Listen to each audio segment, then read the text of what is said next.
कि सबके दिलों की जान बनाया है आपने, मुश्किल को भी आसान बनाया है आपने। कैसे अदा करूंगा मोहब्बत का कर्ज मैं,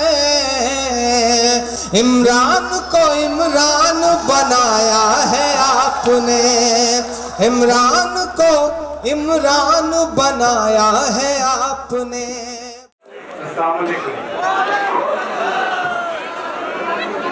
बहुत शुक्रिया करीम साहब का कि आज बहुत खूबसूरत सा लम्हा उन्होंने मुहैया करवाया है। दिखाई नहीं दे रहा। मेरे पसंदीदा सियासी लीडर आजम साहब सामने बैठे हैं और हम शायरों को कुछ सुनाने का मौका मिला है। आज इस मुशायरे में एक बहुत जज्बाती लम्हा मैं और देख रहा था। किसी बाप के लिए शायद इससे खूबसूरत और जज्बाती लम्हा कुछ नहीं हो सकता जब उसके सामने उसके बेटे की जीत की मुबारकबाद दी जाए और सर पर ताज पहनाया जाए। बहुत मुबारकबाद अब्दुल्ला भाई को, एक नई आहट है और आज दो पीढ़ियां एक साथ बैठी हैं। ये भी बहुत खूबसूरत लम्हा है। जो बच्चे आजम साहब से डर के नाम लिखवाते रहे होंगे, यकीनन ये मेरी खुशनसीबी है। बहुत खूबसूरत ये मुशायरा चल रहा है। बहुत अच्छा पढ़ के गई निकट साहिबा, आप ही की बुराई कर रही थी और आप तालियां बजा रहे थे। मर्द कौम की कितनी भोली होती है साहब, आपकी बुराई हो और आप तालियां बजाएं। सारी शिकायतें आपसे और आप कितनी मासूमियत के साथ आते हैं। मैं बैठा सोच रहा था कि वाह, पूरी दुनिया आप ही के पीछे पड़ी है और आप अपनी ही भद्द पिटवा के ताली भी बजा रहे हैं। मैं 4 दिन से पढ़ता हूँ और ये नहीं कह रहा हूँ कि वो जवाब है, बस ऐसे ही मेरे दिल का ख्याल है। मैं पढ़ता हूँ, आपके भी दिल से जुड़ा हो तो आप सबकी भी दुआएं मिल जाए। पढ़ता हूँ, इधर जो लोग बहुत सोच समझ के बिल्कुल मनरेगा के मजदूरों की तरह बैठे हैं, आजाद नहीं दे रहे, उनसे थोड़ा आपकी भी फिक्र। सभी के सामने एक दिन जरूर आता है, सभी के सामने एक दिन जरूर आता है। ये हुस्न फानी है क्यों कर गुरूर आता है, ये हुस्न फानी है क्यों कर गुरूर आता है। किसी भी क्रीम या पाउडर से कुछ नहीं होता। अब आप सबकी शिरकत हो पीछे तक। किसी भी क्रीम या पाउडर से कुछ नहीं होता, नमाज पढ़ने से चेहरे पे नूर आता है, नमाज पढ़ने से चेहरे पे नूर आता है। ये हुस्न फानी है क्यों कल गुरूर आता है। बहुत शुक्रिया, बहुत मोहब्बतें आपकी। इसी तरह से आप दाद देंगे तो मेरे बाल बच्चे पल जाएंगे जो भी पैदा नहीं हुए हैं। थोड़ी सी आपकी और शिरकत, तो पीछे लोग खड़े हैं उनकी भी गुजारिश, उनसे भी मिन्नतें की थोड़ा सा आप सब भी जुड़ जाएं। आपकी दाद, आपकी तालियां हमारे लिए वैसे ही हैं जैसे अमर सिंह के लिए जया प्रदा। तो थोड़ा सा ठीक ठाक ढंग से बच्ची रहेंगी तो अच्छा रहेगा। मैं कोशिश करता हूँ कि आप सबसे जुड़ सकूँ, आपको और बेहतर होकर सुना सकूँ। 4 मिसरा पढ़ता हूँ जिन चीजों के लिए या तो बहुत बदनाम हूँ या बहुत मशहूर हूँ। थोड़ा भूख लीजिए।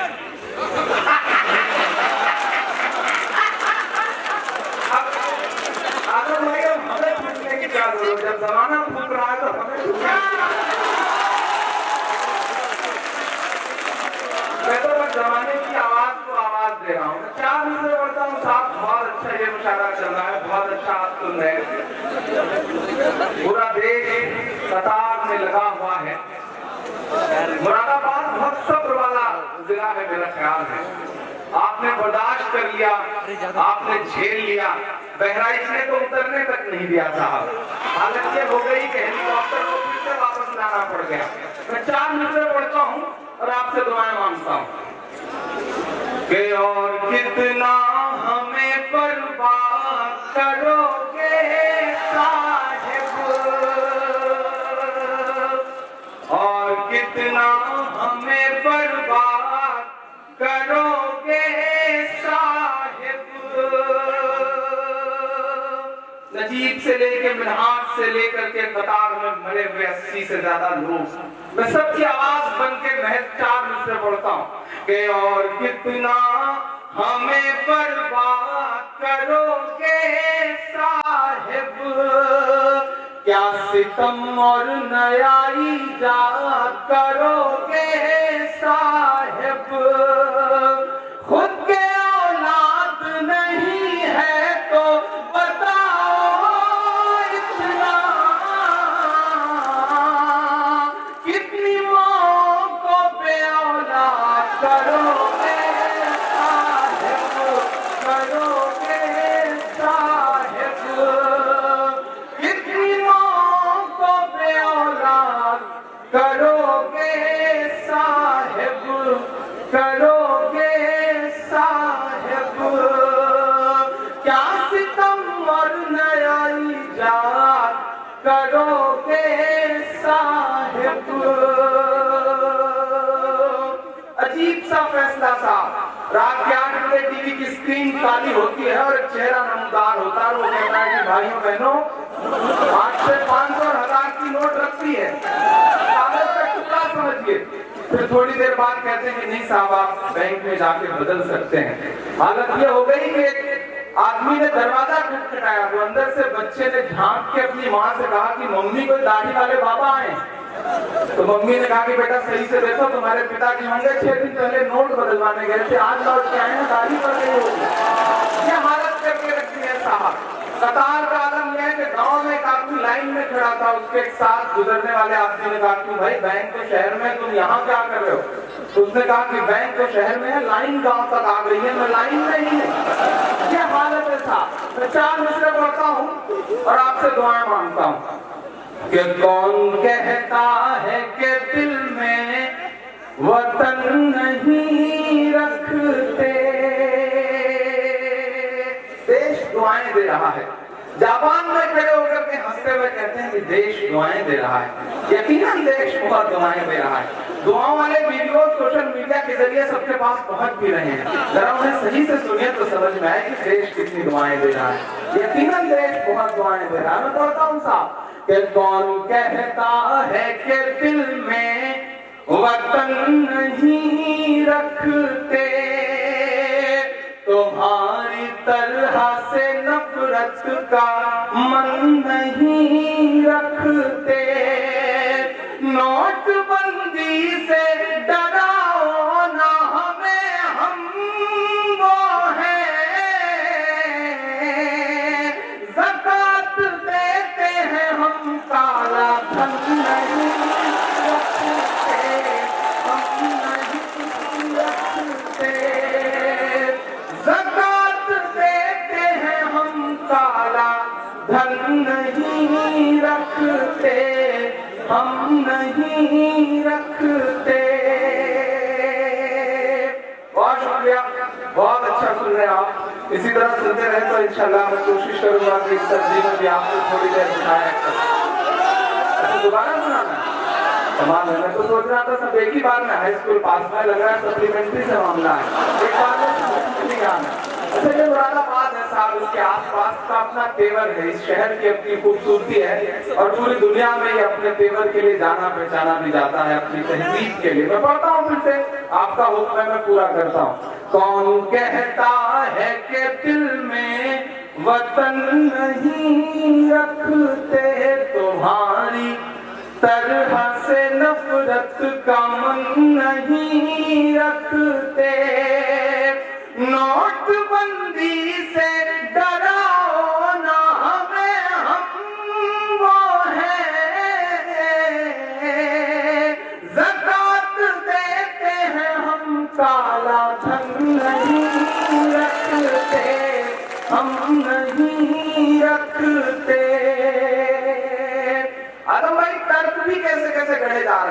देश हित में अगर सेना का जवान सरहद पे कई कई दिन खड़ा रह सकता है, तो आप कतार में क्यों नहीं खड़े रह सकते? बैंक में लाइन लगी थी, लोग उड़ रहे थे, बहुत देर से लाइन थी।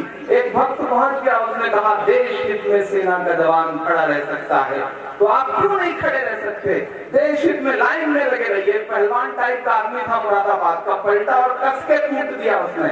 जब कस के कूट दिया तो उन्होंने कहा भाई आप तो हिंसा पे उतारू हो गए, ये क्या कर रहे हैं? तो उसने कहा कि जब देश हित में सेना का जवान सीने पर गोली खा सकता है, तो तुम 10-20 लाख भी नहीं खा सकते। ये हालत है साहब। मैं कभी कभी सोचता हूँ कि जो ये तर्क गढ़ रहे हैं वो कितनी बेशर्मी से ये तर्क गढ़ रहे हैं। मुझे हैरत होती है। मैं पूरी जिम्मेदारी से बात करता हूँ बहुत बड़े और बहुत खूबसूरत मंच से कि हम बर्दाश्त कर लेंगे हर मुश्किल, हर दुश्वारी देश हित में बर्दाश्त कर लेंगे, लेकिन देश हित का ठेका सिर्फ आवाम ने थोड़ी में रखा है साहब। हम कतारों में रह सकते हैं देश हित में, लेकिन हमें आपसे भी तो सवाल पूछना है कि जब सेना का एक सिपाही, सेना का जवान बिना वर्दी बदले कई कई दिन सरहद पर देश हित में खड़ा रह सकता है, तो आपको क्या जरूरत पड़ जाती है कि गोवा और कर्नाटक और महाराष्ट्र के 3 घंटे के 3 भाषण में 3 कपड़े बदलते हैं? आप भी देश हित में एक कपड़े में भाषण दीजिए, तब समझ में आए कि देश हित आप भी थोड़ा बीमार है। 4 मिसरे और पढ़ता हूँ, उसके बाद एक नई सी नज़्म आपको सुनाता हूँ, और इंशाल्लाह फिर 1-2 नज़्मों की फरमाइशें हैं, वो भी हक पूरा करता हूँ। मुरादाबाद आए तो उन्होंने कहा कि मैं तो झोला उठा के चल दूंगा साहब। मुरादाबाद इस वजह से भी पूरे देश में 2-3 दिन से ट्रॉल करता रहा सोशल मीडिया पे, तो मुझे लगा कि मुझे 4 मिसरे पढ़ने चाहिए कि अवाम गाली दे ये काम मत करो साहिब, आवाम गाली दे ये काम मत करो साहिब, झूठ को इतना सरेआम मत करो साहिब, सियासी मंच से खुद ही बता के खुद को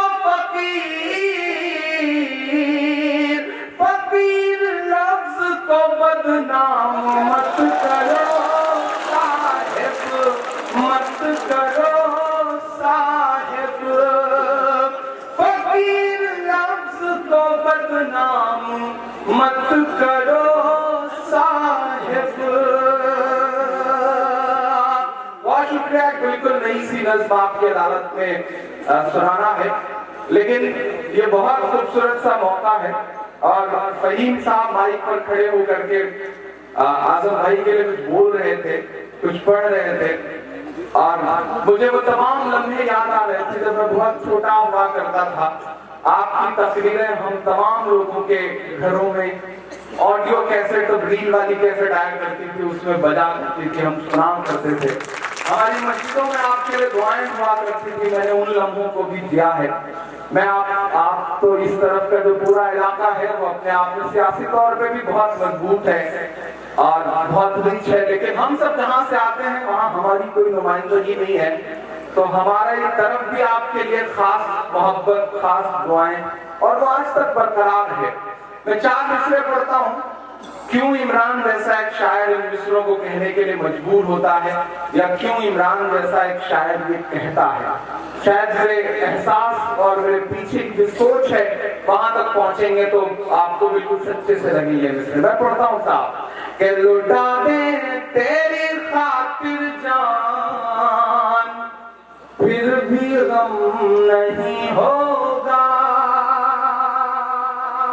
आपके मुसलसल किस्से इलाहाबाद के तमाम दोस्त यहाँ गोलू वगैरह बैठे हैं, सबसे सुनने को मिलते रहते हैं। वो बच्चे आपके यहाँ से आते हैं फिर लौटते हैं, तो मुसलसल इलाहाबाद के चौराहों पे आपके किस्से रहते हैं। और मुबारकबाद दूं आपको कि इलाहाबाद में आपके इतने प्यार करने वाले हैं कि मैं रामपुर और मुरादाबाद में उतनी होर्डिंग्स आपकी नहीं देखता हूँ जितनी इलाहाबाद में हमेशा लगी रहती है। ये बहुत बड़ी बात है, ये आपके लिए दीवानगी है आवाम में। मैं बोलता हूँ साहब कि लुटा दे तेरी खातिर जान, फिर भी गम नहीं होगा, तेरे जैसा कोई अब अब जख्म का मरहम नहीं होगा, तेरे जैसा कोई अब जख्म का मरहम नहीं होगा। मिला तुझसे तो एक शायर के दिल की धड़कने बोली। अब बताना कि कितनी मोहब्बत करते हैं आप अपने रहनुमा से। मिला तुझसे तो एक शायर के दिल की धड़कने बोली। कई सदियों तलक अब दूसरा गम नहीं होगा, कई सदियों तलक अब दूसरा गम नहीं होगा, तेरे जैसा कोई अब जख्म का मरहम नहीं होगा। बहुत शुक्रिया, बहुत मोहब्बतें। एक बिल्कुल नई सी नज़्म सुनाना है, लेकिन मैं सोच रहा हूँ कि बहुत संजीदा और बहुत जिम्मेदार लोग भी इस महफिल का हिस्सा हैं। अमूमन मुशायरे में बहुत बड़ी भीड़ हुआ करती है, बड़ी तादाद में लोग रहते हैं, लेकिन बिलादी में बहुत महत्व और एक बहुत अलग सी जंतरी मुशायरे में सुनने और देखने को मिल रही है। मैं 4 मिसरे पढ़ूं, कुछ दोस्तों का हुक्म है वो पढ़ने के लिए। हमारे देश में एक बाबा है और वो खास तौर से आलम भाई से बहुत मोहब्बत करते हैं, मैंने देखा है। दुनिया की हर बीमारी के इलाज का दावा करता है बंदा, लेकिन आज तक अपनी प्रोडक्टिविटी आप नहीं सही कर पाया। मैं नाम नहीं लूंगा, नहीं आप जान जाएंगे कि मैं बाबा रामदेव जी की बात कर रहा हूँ। पिछले दिनों उन्होंने बयान दिया साहब, हरियाणा गवर्नमेंट के पीस के एम्बेसडर है वो, शांति दूत आप समझ सकते हैं उनको, उस गवर्नमेंट के। और वहां हरियाणा में वो एक प्रोग्राम में कहते हैं कि अगर कानून ने हाथ नहीं बांध रखे होते तो जय नहीं बोलते, उनकी गर्दनें काट दी जाती। मैं 4 मिसरे पढ़ता हूँ, मुझे लगा कि एक बहुत मासूम सा सवाल उनके सामने उछालना चाहिए। आपका ऑफिशियल बयान भी जारी हुआ तो मुझे और हिम्मत आई कि नहीं, उसे मिसरों में पिरो करके पूरी दुनिया के सामने रखना चाहिए। मैंने बहुत मासूम सा एक सवाल उछाला, मेरी उम्र का, मेरी सोच का, कि जो नफरत के सबब उठी थी वो ललकार किसकी थी। बहुत मासूम सा सवाल है साहब। वो भी कह रहे हैं कि जो मोदी जी का विरोध करेगा वो देशद्रोही है, देश हित में कतार में रहो। मुझे लगा कि मैं उन्हें चिट्ठी लिखूं और आजम भाई आप लिखे तो ज्यादा प्रभावी होगी। उन्हें ये चिट्ठी लिखें कि सच में देश हित में लोग कतार में रहेंगे, लेकिन देश हित में जब तक ये गैस की किल्लत खत्म नहीं हो जाती तब तक पतंजलि के सारे प्रोडक्ट फ्री कर दें आप देश हित में, तो समझ में आए कि आपने भी जज्बा है देश हित का।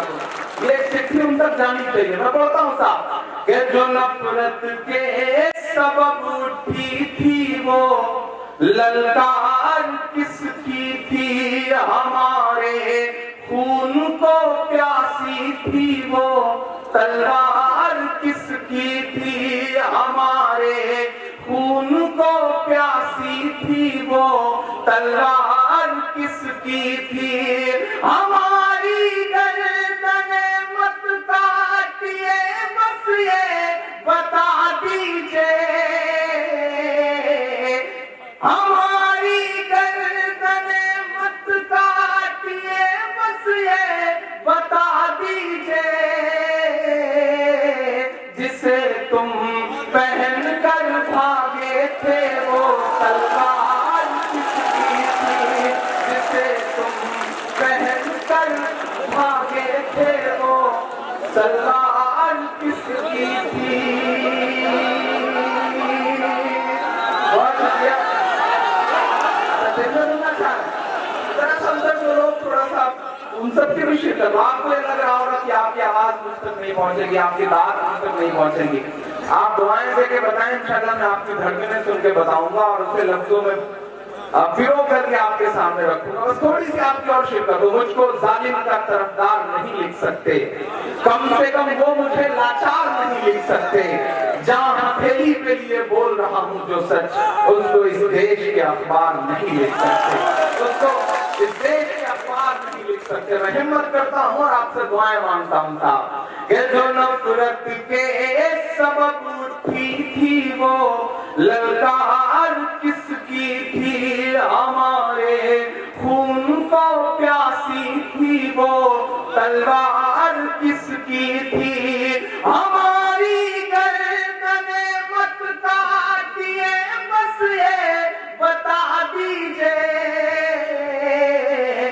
से तुम पहन कर भागे थे वो सलवार किसकी थी।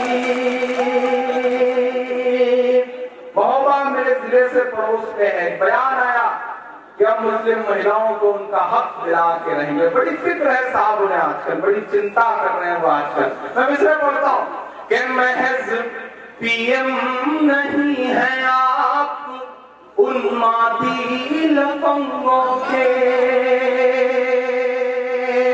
महज पीएम नहीं है आप उन्मादी लफंगों के। जरा सा वक्त हिंदुस्तान के अमनो चैन को दीजिए, जरा सा वक्त हिंदुस्तान के अमनो चैन को दीजिए। हमारी औरतों को हक बराबर बाद में देना, ये हक पहले तो साहिब जी जशोदा बेन को दीजिए, ये हक पहले तो साहिब जी जशोदा बेन को दीजिए। बहुत शुक्रिया। मैं चूंकि मुरादाबाद से खड़ा हूं, यहाँ से बदायूं बहुत करीब है, तो मुझे लगता है कि मुझे ये नज्म जरूर पढ़नी चाहिए। एक ऐसी माँ जो कभी जेएनयू के ब्लॉक पे, कभी जंतर मंतर पर, तो कभी इंडिया गेट पर पुलिस के जरिए घसीटी हुई जा रही है, लेकिन घिसटते हुए भी कह रही है कि मुझे मेरा बेटा वापस ला दो, मुझे मेरा नजीब वापस ला दो, मुझे मेरा लाल वापस ला दो। मैं उस माँ की आवाज बन करके एक नज्म आपको सुनाता हूँ। जो नई नस्ल खड़ी है उसकी खास तौर से शिरकत हो बुजुर्गों की दुआएं में। मैं पढ़ता हूँ एक नज्म। सुना था कि बेहद सुनहरी है दिल्ली, समंदर सी खामोश गहरी है दिल्ली। अब तक जो कर रहा था वो इस नज़्म को सुनाने के लिए मैं माहौल बना रहा था। अब आप थोड़ा सा मुझे सुने, मेरे आंसुओं के साथ सफर करें। सुना था कि बेहद सुनहरी है दिल्ली, समंदर सी खामोश गहरी है दिल्ली, मगर एक माँ की सदा सुन न पाए तो लगता है गूंगी है बहरी है दिल्ली। सुना था कि बेहद सुनहरी है दिल्ली, समंदर सी खामोश गहरी है दिल्ली, मगर एक माँ की सदा सुन न पाए तो लगता है गूंगी है बहरी है दिल्ली। वो आँखों में अश्कों का दरिया समेटे, वो उम्मीद का एक नजरिया समेटे, वो आँखों में अश्कों का दरिया समेटे, वो उम्मीद का एक नजरिया समेटे। यहाँ कह रही है वहाँ कह रही है, तड़प करके ये माँ कह रही है। नहीं पूछता है कोई हाल मेरा, नहीं पूछता है कोई हाल मेरा, कोई ला के दे दे मुझे लाल मेरा, कोई ला के दे दे मुझे लाल मेरा, कोई ला के दे दे मुझे लाल मेरा। मैं जिस दिन पहली बार उस माँ से मिलकर जेएनयू से निकला था, बहुत देर तक बहुत कोशिश के बाद भी आंसू रुक नहीं रहे थे। मुझे ऐसा लग रहा था कि नजीब की अम्मी की जगह अगर मेरी अम्मी होती तो, नजीब की जगह कोई इमरान होता, कोई गोलू होता, कोई अनिल होता, कोई अशोक होता, तो एक मां रो रही है, लेकिन दिल्ली में हुक्मरानों के कान पर जूं तक नहीं रेंग रही है, महज इसलिए क्योंकि उसका नाम नजीब है। क्या माँ के आंसू का भी मतलब होता है? क्या माँ के आंसुओं की भी जात होती है? नहीं, शायद माँ के आंसू तो आंसू हैं। मैं उस माँ के आंसुओं को जुबान दे रहा हूं। मैं पढ़ता हूं साहब, कोई ला के दे मुझे लाल मेरा, कोई ला के दे मुझे लाल मेरा,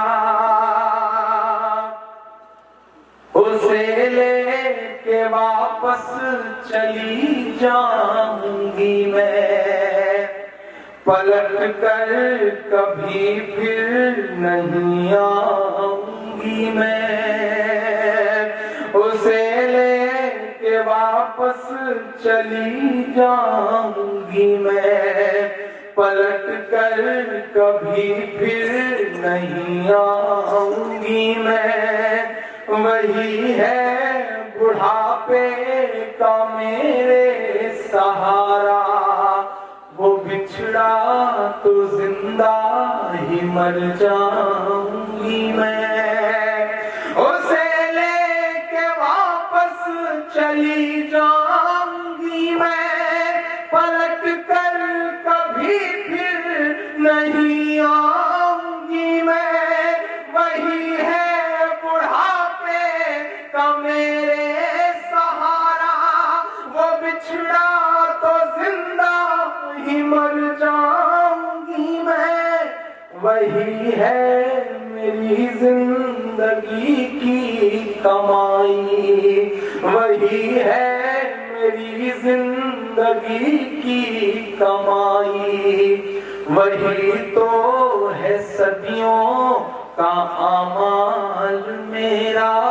कोई ला के दे मुझे लाल मेरा, कोई ला के दे मुझे लाल मेरा। आखिरी बंद पड़ता इस नज़्म का। दिन भर टीवी चैनल के प्राइम टाइम की खबरों में नाग और नागी की खबरें चलाने वाले 100 करोड़ रुपए की फिरौती मांगने के नाम पर तिहाड़ से लौटे हुए वाई कैटेगरी की सुरक्षा लेकर के बैठे हुए पत्रकार ये तय कर रहे हैं कि पत्रकारिता क्या होती है, जर्नलिज्म क्या होता है। छोटे छोटे शहरों में जो अपनी मोटरसाइकिल से दिन रात खट करके परेशान होकर के लोकतंत्र के चौथे स्तंभ को अपना खून और पसीना दे रहे हैं, वो पत्रकार और अपने न्यूज रूम में बैठे हुए पत्रकार, दोनों के बीच के फर्क को महसूस करिए। और ये मेरे दो मिसरे उन तमाम लोगों के नाम जिन्हें सब कुछ दिखता है, लेकिन अपने न्यूज रूम से 4 किलोमीटर दूर रोती हुई एक मां नजर नहीं आती। शुक्रिया रवीश कुमार का, एक दिन उन्होंने प्राइम टाइम में नजीब की मां को जगह दी। उसके बाद तो मैं ये महसूस कर रहा हूं कि किसी भी न्यूज चैनल पे कहीं भी कोई खबर नहीं है साहब।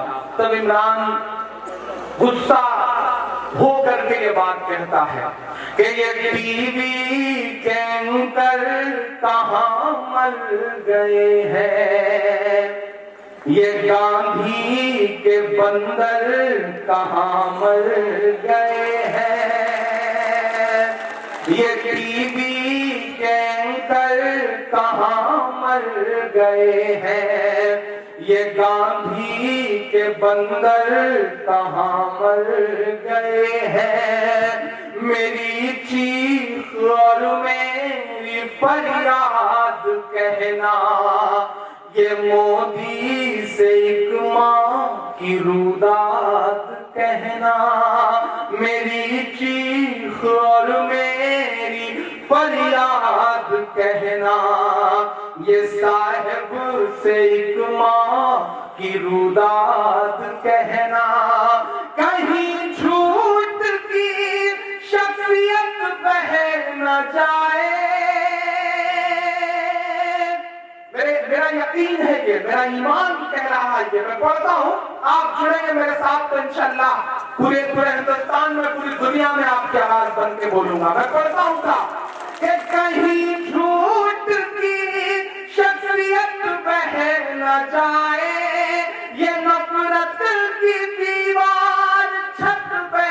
न जाए, ये नफरत की दीवार छत बह न जाए।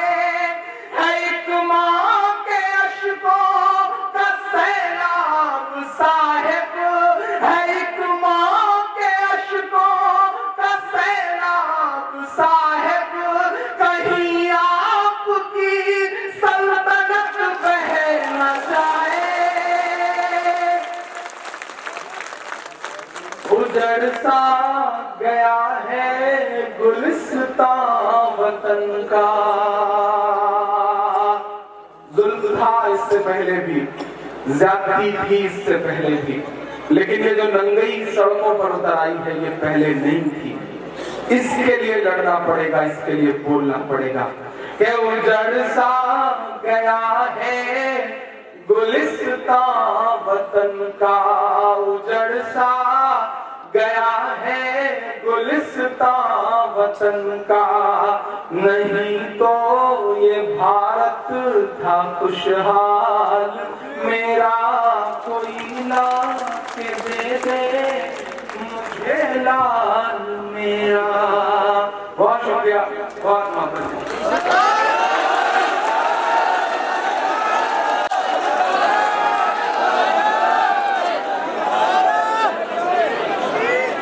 अच्छा 4 बजे तक, वाह, ये देखिए।